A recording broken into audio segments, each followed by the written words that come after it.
Hey guys, CBSE press के educational video में आप सभी का स्वागत है। तो गाइस, इससे पहले मैं बेसिक्स ऑफ डिटरमिनेंट आपको पढ़ा चुका हूं और मैट्रिसेस भी इससे पहले आपको पढ़ा चुका हूं। तो अगर आपने वो दोनों वीडियो नहीं देखे तो चेक दैट आउट, मैं उनकी लिंक डिस्क्रिप्शन बॉक्स में डाल दूंगा। तो आज हम लोग पढ़ने वाले हैं properties of determinant. So let's begin.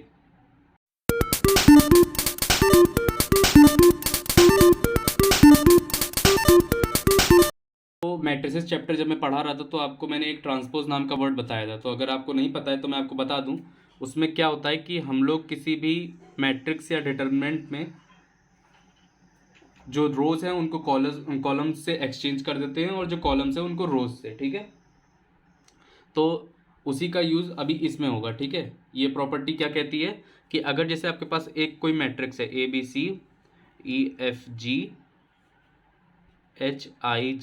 ठीक है, ये आपके पास कोई एक मैट्रिक्स है। अगर आप इसका ट्रांसपोज लेते हैं, ट्रांसपोज में क्या करते हैं, जो रोज हैं उनको कॉलम्स में चेंज कर देते हैं, है ना।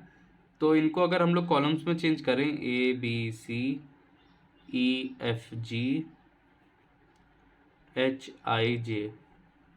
तो इनकी जो वैल्यूज़ है, मतलब जो डिटरमिनेंट की वैल्यू आने वाली है वो आपकी अनऑल्टर्ड रहेगी, यानी उसको चेंज नहीं होगी आपकी वैल्यू डिटरमिनेंट की।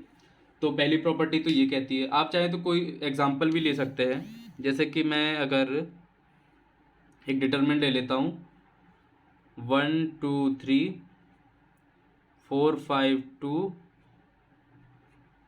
7 2 1, ठीक है। इसकी अगर हम लोग वैल्यू निकालने की कोशिश करें तो अगर आप निकालें तो 1 इंटू 2 माइनस 10, ठीक है, -2 इंटू 4 इंटू 1 -4 -35, आपको दिख रहा होगा आई गेस। और फिर आएगा 3 इंटू 4 इंटू 2 विच इज़ 8 -14, ठीक है। तो ये आप इसको कैलकुलेट अगर करेंगे तो अगर आप लोग कैलकुलेट करें इसको तो 48 आएगा। अब हम लोग क्या करते हैं, इसका ट्रांसपोज ले लेते हैं। इसका अगर हम लोग ट्रांसपोज लें तो सबसे पहले डायगोनल एलिमेंट्स को एज इट इज़ लिखेंगे, उसके बाद जो आपके इधर हैं उसको डायगोनल के उस पार ले जाएंगे, ठीक है। तो ये आपका ट्रांसपोज हो गया। अब हम लोग अगर इस डिटरमिनेंट की वैल्यू निकालें, इसको हम लोग यहाँ निकाल लेते हैं, ठीक है। अगर हम लोग इस डिटरमिनेंट की वैल्यू निकालें तो 1 इंटू 2 माइनस 10, तो इसको हम लोग कैलकुलेट करने के लिए मैं थोड़ा स्किप कर दूं ताकि आप लोगों का टाइम सेव हो।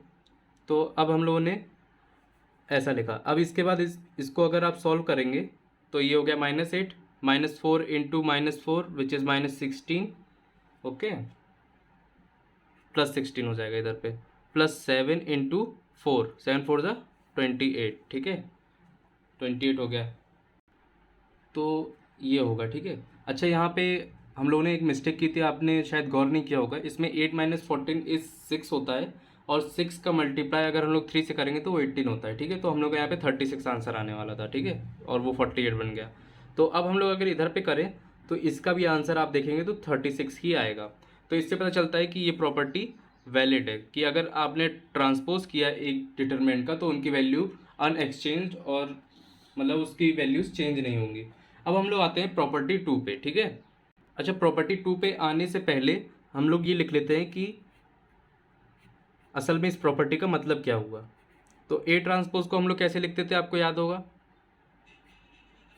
ए डैश करके, ठीक है। तो ये दोनों बराबर होंगे। अब हम लोग आते हैं प्रॉपर्टी 2 पे। तो प्रॉपर्टी 2 क्या कहता है कि इफ़ एनी टू रोज और any two columns are interchange then the sign of determinant will be changed, ठीक है।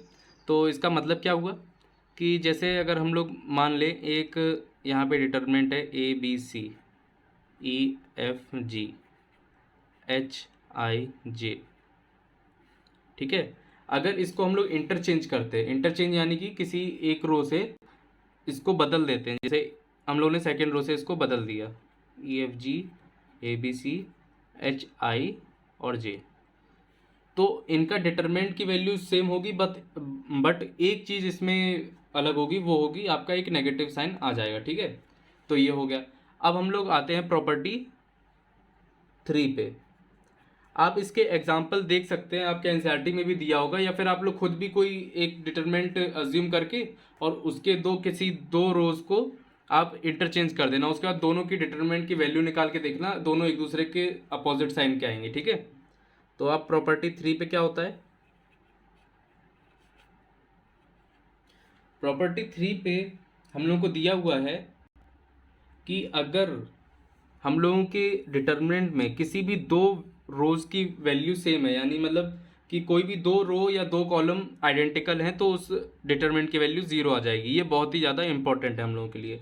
ए B C X Y Z, ठीक है। अच्छा, ये ऊपर वाली जो प्रॉपर्टी है ना, इसको हम लोग क्या लिखते हैं पता है आपको, delta is equals to minus delta, ठीक है। ये होता है, इसको डेल्टा का मतलब ये भी होता है, यहाँ पे जो ट्राइंगल बना है इसका मतलब होता है डिटरमिनेंट, ठीक है। तो ये हो गया। अच्छा, ये जो हम लोगों ने यहाँ पे लिखा हुआ है अपना प्रॉपर्टी 3, तो इसमें हम लोगों को दिख रहा है कि पहली रो और दूसरी रो ये दोनों आइडेंटिकल हैं, ठीक है। तो अगर आप लोग इसकी डिटरमिनेंट की वैल्यू निकालेंगे तो ये ज़ीरो आने वाली है। तो हम लोग एक बार निकाल के देख लेते हैं, ठीक है। तो एक काम करते हैं, A times B Z minus Y C minus B time A Z minus X C plus C time A Y minus X B, ठीक है। अब इनको हम लोग ओपन कर लेते हैं। तो जब आप इसको ओपन करेंगे तो कुछ इस तरह का आपको देखने को मिलेगा, ठीक है।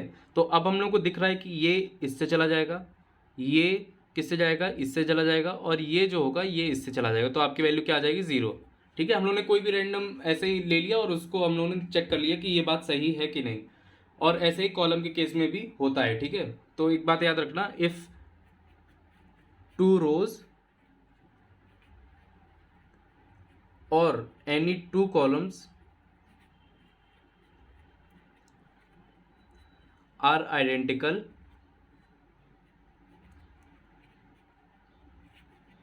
then determinant will be zero, ठीक है। ये हो गई। अब इसके बाद हम लोग आते हैं प्रॉपर्टी नंबर 4 पे। तो प्रॉपर्टी 4 क्या है, जैसे कि हम लोगों ने एक चीज़ लिखी, A B C E F G H I J, ठीक है, ये लिखा, और बाहर हम लोगों ने के से मल्टीप्लाई कर दिया।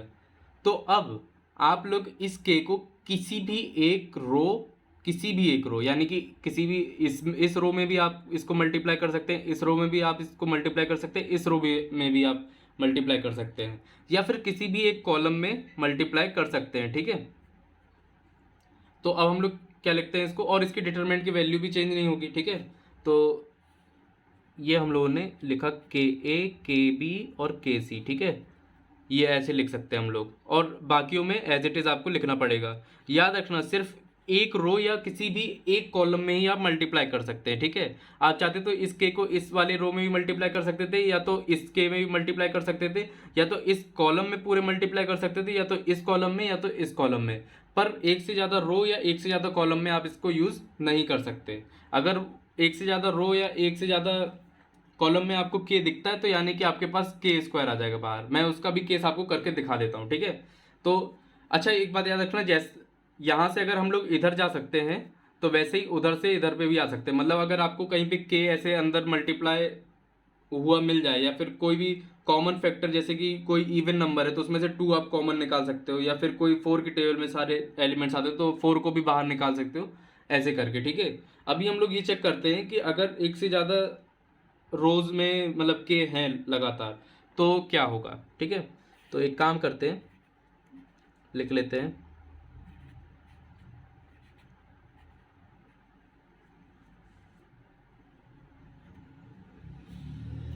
तो इसमें हम लोगों ने के से मल्टीप्लाई कर रखा था पहले से ही इन दो रोज में, ठीक है।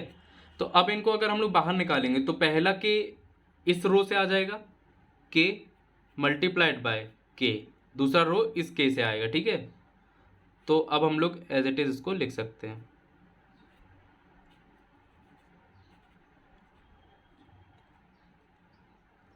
इसमें मैट्रिसेस जैसा नहीं होता कि आप हर हर एलिमेंट में आपको मल्टीप्लाई करना ज़रूरी है, इसमें सिर्फ किसी एक रो या किसी एक कॉलम में आपको मल्टीप्लाई करना पड़ेगा और उसी हिसाब से आपका जो डिटरमिनेंट है वो बढ़ जाएगा। ठीक है, अब हम लोग आगे बढ़ते हैं।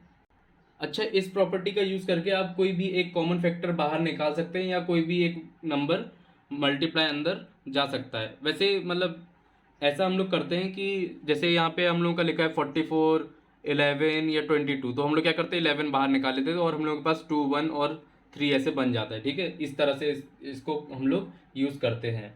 या फिर इसका यूज़ ऐसे भी हो सकता है कि जैसे मतलब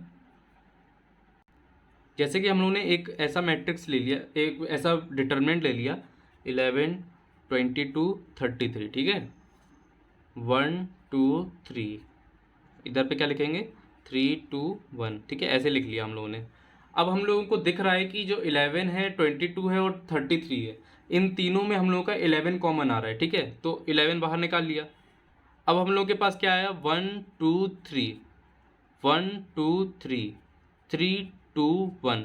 अब हम लोग को दिख रहा है कि ये दोनों आइडेंटिकल हैं, तो इस डिटरमिनेंट की वैल्यू क्या आ जाएगी 0। अब आप अगर इसको पूरा एक्सपेंड करते तो आपको काफ़ी टाइम लग सकता था, पर आपने जब ये प्रॉपर्टी दोनों यूज़ करी तो आपको पता चल गया कि इस डिटरमिनेंट की अल्टीमेटली वैल्यू 0 आने वाली है। ठीक है, तो इस तरह इन सब प्रॉपर्टीज़ का आप एप्लीकेशन कर सकते हो। ठीक है, अब हम लोग फर्दर मूव करते हैं प्रॉपर्टी 5 पे। प्रॉपर्टी 5 काफ़ी इंटरेस्टिंग है और इसका यूज़ मैंने कई बार किया है अपने बोर्ड एग्ज़ाम्स में। ठीक है, तो इसमें क्या होता है, जैसे हम लोगों के पास a plus lambda, b plus lambda, या फिर लेमडा की जगह आप कुछ और भी कर सकते हो, लेकिन हम लोग यहाँ पे लेमडा ही लिख रहे हैं। या तो एक काम करते हैं, इसको लेमडा 1, लेमडा 2 और c प्लस लेमडा 3 कर देते हैं। ठीक है, अलग अलग, ताकि आप लोग ये ना सोचो कि अलग होंगे या एक होंगे, तो इस तरह से कन्फ्यूजन ना हो। c d e, या फिर इसको E F G H I J। तो इसको हम लोग कैसे लिख सकते हैं मालूम है? इसको हम लोग इस प्रॉपर्टी के हिसाब से ऐसे लिख सकते हैं A B C E F G H I J plus, अब जो इसके साथ एडेड है उसको हम लोग अलग से लिख लेंगे। ठीक है, lambda 1, lambda 2, lambda 3, E F G H I J। ये काफ़ी ज़्यादा यूज़ होता है और इसको मतलब मैंने खुद ने पर्सनली काफ़ी ज़्यादा यूज़ किया है अपने मतलब इन्वर्स वगैरह निकालने में। ठीक है, तो इसको याद रखना। तो अब प्रॉपर्टी 6 क्या है? प्रॉपर्टी 6 यार ऐसा है कि जैसे कि हम लोगों के पास ये अपने पास एक डिटरमिनेंट दिया हुआ है। ठीक है, अगर हम लोग इसमें मतलब जैसे रो 1 को अगर हम लोग ले लें, अगर हम लोग रो 1 को रो 1 प्लस कोई भी कांस्टेंट टाइम्स कोई भी दूसरी रो से ऐड कर दें, जैसे k टाइम्स R3 कर दें। ठीक है, तो उसकी वैल्यू एज इट इज आने वाली है। जैसे हम लोग इसमें लिख देते हैं a प्लस के एच, और याद रखना हमेशा करस्पॉन्डिंग एलिमेंट्स को ही आपको ऐड करना है। ठीक है, के बी, के आई। ठीक है, इधर पे के आई आएगा, इधर पे सी प्लस के जे। ठीक है, यहाँ पे ई एफ जी। आप यहाँ पे R2 भी लगा सकते थे तो K प्लस ई एच आ जाता है ना, के एच आ जाता, ई के आ जाता सॉरी, और यहाँ पे एच आई जे ऐसे। अब आप कहेंगे कि ये दोनों इक्वल कैसे हुए, हम कैसे मान लें? तो एक काम करिए ना, ये वाली प्रॉपर्टी जो ऊपर सिखाई है ये वाली, इसको इसमें यूज़ करिए और देखिए क्या आंसर आता है। तो हम लोग इसको यूज़ करते हैं अगले पन्ने में। तो अब इसको हम लोग अगर उस प्रॉपर्टी से एक्सपेंड करते हैं तो ये तो ए बी सी ई एफ जी लिखा रहेगा, है ना, एज इट इज़ लिखा रहेगा। और इसके साथ ऐड क्या होगा, ऐड ये जो के एच और के आई और ये सब लिखा है ना, ये तो इधर पे आएगा के एच, के आई और K Z, E F G H I J. अब हम लोग को दिख रहा है इसमें k कॉमन है। ठीक है, तो k को हम लोग इसमें बाहर निकाल लेते हैं इस वाले डिटरमिनेंट में। तो क्या होगा k times H I J E F जी। ठीक है, एच आई जे। अब आप लोगों को ये दोनों आइडेंटिकल नहीं लग रहे हैं? तो ये दोनों आइडेंटिकल हो गए, यानी कि इसकी वैल्यू हम लोगों की क्या आ जाएगी, 0। ठीक है, अब ये 0 आ गया तो हम लोग का एज इट इज़ जो ओरिजिनल था वही लिखा जाएगा। ठीक है, तो इसका मतलब ये हुआ कि उस प्रॉपर्टी का यूज़ करके आपके डिटरमिनेंट की वैल्यू अनचेंज्ड रहेगी, उसमें कोई नुकसान नहीं होगा। ठीक है, तो ये सब हम लोगों के बाद में यूज़ आते हैं जब हम लोग कोई मतलब ऑपरेशंस वगैरह जब करते हैं, जैसे हम लोगों ने मैट्रिसेस में किए थे, तब ये सब बहुत काम आते हैं। तो ये तो कुछ प्रॉपर्टीज़ हो गई। अब आप लोग एक्सरसाइज 4.2 कर सकते हैं, उसमें जो क्वेश्चंस दिए हैं वो इन्हीं पे बेस्ड है, बिल्कुल इन्हीं पे बेस्ड है। तो आप लोग एक्सरसाइज 4.2 ज़रूर करिए। और इसके बाद मैं आपको क्या पढ़ाऊँगा, एरिया ऑफ ट्राइंगल्स। तो हम लोग अभी आराम आराम से पढ़ेंगे ताकि आप लोगों को अच्छे से समझ में आए और कोई दिक्कत ना हो। ठीक है, और अगर आप लोगों को कोई दिक्कत भी होगी तो मेरा एक व्हाट्सएप नंबर है, उस पर भी आप लोग मुझको मैसेज कर सकते हैं। और अगर आपको ये वीडियो पसंद आ रही हो तो इसको लाइक, सब्सक्राइब और शेयर करें जितना ज़्यादा कर सकते हो। और उसके बाद आपकी कोई क्वेरीज़ या कोई कमेंट है तो वो मुझे कमेंट बॉक्स में बता सकते हैं। और इस बेल आइकन को तो ऑन करना मत भूलिएगा। और स्टे होम, स्टे ट्यून्ड और जय हिंद, बाय।